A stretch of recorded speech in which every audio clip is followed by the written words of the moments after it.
and welcome to the Ruby Tuesday. Today we are... You gotta get with it. Sorry.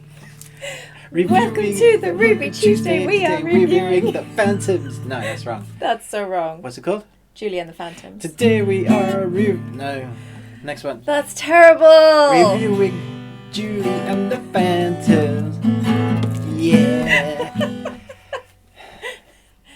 Yeah. Julie is a teenage girl who finds her passion for music and life with the help of a high-concept band of teen boys, the Phantoms, who have been dead for 25 years. Okay, Julie and the Phantoms is if Supernatural, the TV series, had a very, very young spin-off series that was aimed at like 12-year-olds, and then that series had a baby with Glee, Yes. and that series also had a child with High School Musical. That would be this series. It's Netflix doing Disney. Yeah. There are 9 episodes. They're about 30 minutes each. The first one is a pilot, so it's a bit longer, about 40 minutes. And I have to say, we struggled to get through this, although it definitely redeemed itself for me, or I was indoctrinated towards the end. Well, I think struggle to get through is maybe too harsh. Yeah, okay. There were moments in every episode where we were really enjoying it. And then there were other moments where we're like, will this musical number ever end? Yeah. Like random, just completely random musical numbers that we were just like, what? Absolutely. Where'd that come from? I mean, one of the first things that we have to talk about when doing a review called Julie and the Phantoms, when we'll get to the Phantoms in a second, is that this is music. It is musical numbers straight throughout every episode. There are a number of numbers in each episode. There are musical breakouts. There are whole school dance routines. And for the most part, they're very good. And I have to say, I also thought the singing, their expertise, the talent on show was very good. Very high standard. Some of the main protagonists and the kind of people that you hear singing later on, without doing spoilers, are brilliant. There's one guy that we both like that does this weird sort of a cappella jazz. Wow. And he's a very cool character as well, very interesting. But I just thought, I think we both agreed that he was fantastic. Outstanding. And one of the things we were talking about is the original written music for this. So not only are you writing a series that's got to keep your audience entertained, but you have to write original numbers. And a lot of the times when you have High School Musical numbers, or even Glee, which takes on real world songs, they're not even writing their own stuff, they're just doing mashups. Yeah. Here they have to write their own content, and I have to say, for the most part, most of the songs were really good. Yeah. They were good lyrics. Yeah. There was only one song that really annoyed me, was when they were doing auto-tune. For the most part, it sounds like they're singing their own songs. And I have to say, auto-tune, I feel, it just takes away from what the voice artist can do.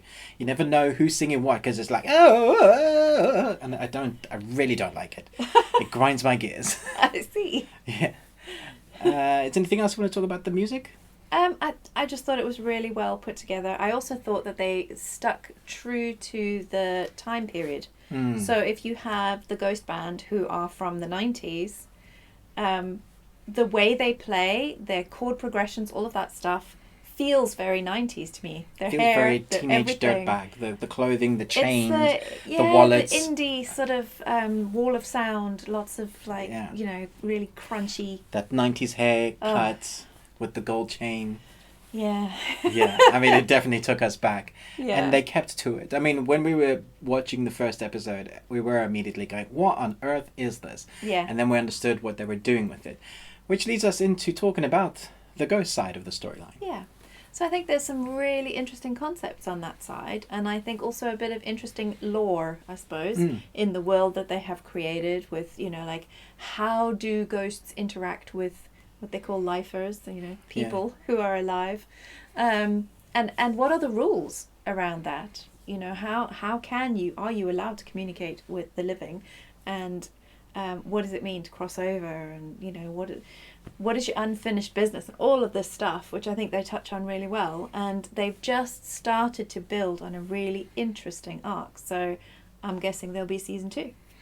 Yes, we're going to do a spoiler talk about the ending of season 1. So if you are interested in that, on day of release, I've released that so that there's no spoilers and nobody can leak anything. Yeah. I'm talking about leaks. Netflix did give us the screeners for this, so we're very, very thankful for that. It's taken us a few days to watch it because we've been watching it in bite-sized pieces. I do feel like it is bingeable. Yeah. If you're a demographic, I would say if you're the demographic that this is catered for, I think you will love this. Yeah. I think if you're an adult and you're watching this with the younger generation, you will definitely find stuff to enjoy, but you may not enjoy everything. Yeah. And talking about the screeners from Netflix, again, thank you Netflix. I will put up an image here just to calm any nonsense that seems to have come about, like whether we get screeners or not.